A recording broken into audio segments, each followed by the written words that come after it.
What's up, it's Cinema Shogun here, and I've been reporting to you all for the past few days now about how American bases in Syria and Iraq are under constant attack.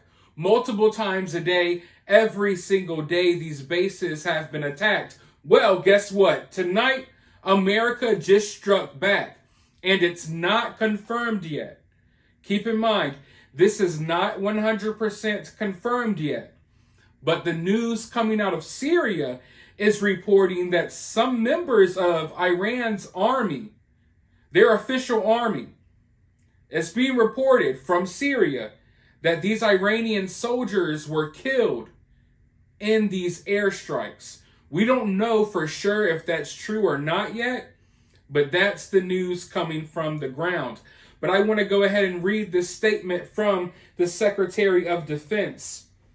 Today, at President Biden's direction, U.S. military forces conducted a self-defense strike on a facility in eastern Syria used by Iran's Islamic Revolutionary Guard Corps and affiliated groups. The strike was conducted by 2 U.S. F-15s against a weapons storage facility.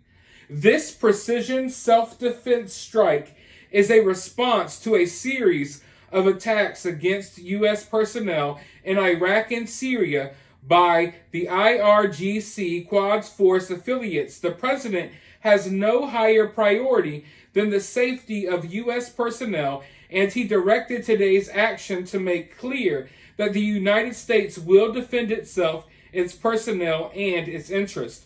The United States is fully prepared to take further necessary measures to protect our people and our facilities. We urge against any escalation. U.S. personnel will continue to conduct counter-ISIS missions in Iraq and Syria. Now, I know that it's been officially confirmed that there were at least 30-something attacks on U.S. forces in Syria and Iraq within the last 2 weeks, but I can tell you right now, there's been over 50. When they will update the numbers, I don't know when that's going to happen, but we're well over 50 attacks at this point. Now, mind you, when we strike back with precision. But if it's true that we really killed some members of Iran's military, that's kind of a big deal. Now, often we kill members of these affiliated groups. You know, like I told you, they got these little proxy armies, these little militias, these terrorist cells. Yeah, you know, we take some of them out on occasion, but actual official members of Iran's army, that's a whole different story. So who knows what will come of this. But if it's anything like the last couple of weeks, I expect more attacks on U.S. bases in Syria and Iraq, and maybe they will kick things up a notch. Who knows? But you know, I've been reporting to you all about all of this troop movement in the Middle East, and it's crazy because right now the U.S. military has a little over 17,000 troops that they've already sent towards the Middle East because of this Israel conflict. You got 12,000 sailors on the USS Ford and the Eisenhower. And within their strike groups, you got 4,000 sailors and Marines on the Bataan. And you got, I think, around 1,200 troops that were already deployed around the region. So we got a significant force already in the area. And this is just a deterrence force. This is not an invasion force. This isn't a full-scale war force. This is just, hey, we're here just in case. You know what I mean? So we not only have some significant firepower in the region and a significant fleet of NATO ships. It's not just, the U.S. military out there. It's not just the U.S. Navy. We got ships from several countries out there, out in the area.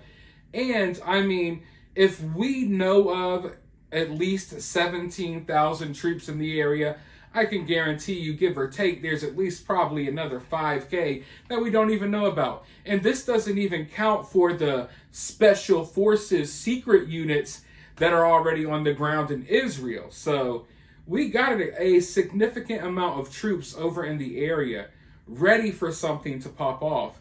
And we're all hoping that that doesn't come. But I mean, knowing America's history and knowing the powers that be and their agendas, it definitely looks like they want war. But the past few days, they were a little more quiet compared to the first, couple of, or few weeks, if you will.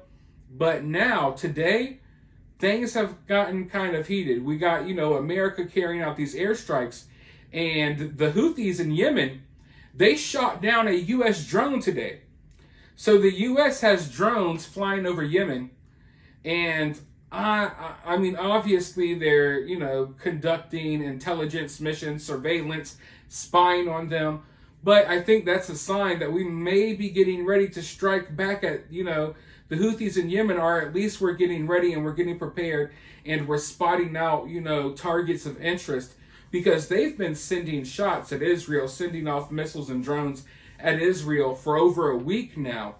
But, now that we got these airstrikes in Syria, we got this drone that was over Yemen, but it was shot down, and the U.S. confirmed it. At first, the Houthis were like, hey, we shot down this U.S. drone, and sometimes, you got to be hesitant with the information that you get from these groups because they claim they do things that they don't always do.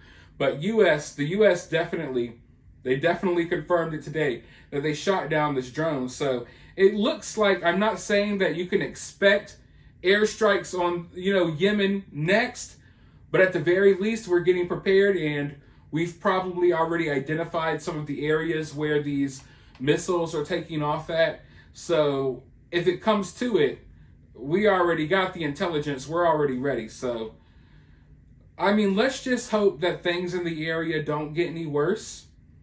It definitely looked like things were going to get way worse for the first few weeks. But right now, there's a lot of groups in the Middle East that they've promised that, if Gaza was invaded, that they were going to do this and they were going to do that. And don't get me wrong, like I said, you got rockets and drones flying from Yemen. You got Hezbollah doing some things in Lebanon. But for the most part, you don't have Iran getting as involved as we thought. And even Hezbollah, they haven't, declared full-scale war. So we're going to see. The next few weeks will be interesting. But right now, there's fighting every day in Gaza. The IDF, the Israeli military, they're going through and they're trying to neutralize some of these tunnels. I can't imagine what fighting in little small tunnels would be like.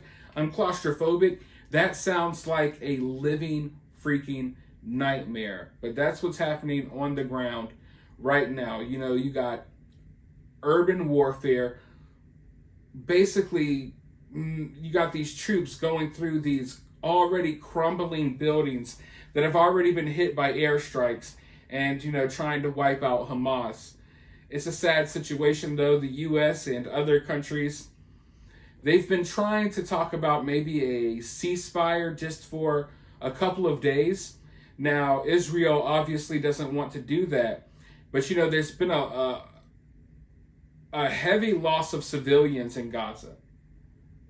There's been a lot of civilians, that have lost their lives in Gaza.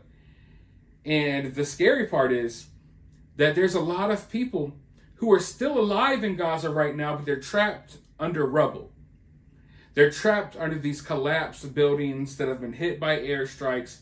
There's probably, I don't want to really throw out numbers, but I would assume that there's hundreds, maybe even thousands of people still alive in Gaza right now, trapped under rubble.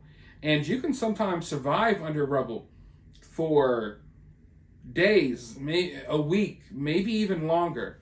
So they're trying to get this ceasefire in place. Maybe they could continue trying to rescue people from under the rubble. It's kind of hard to do that when you still got more airstrikes coming and you got fighting on the ground. But it's a very sad situation, and we're just hoping that it doesn't get worse. There's already, all of the pieces are already there.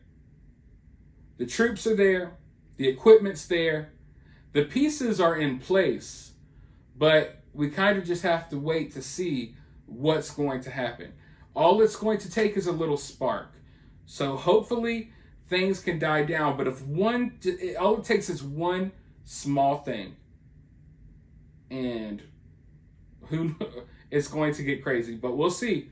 We'll continue to look at the situation. For now, let me know your thoughts down in the comments below. While you're down there, if you're feeling generous, you could drop a super thanks to support the channel. Or you can support the channel for totally free by hitting that like button, subscribing, subscribing, ringing that notification bell, and I'll talk to you all soon in the next video.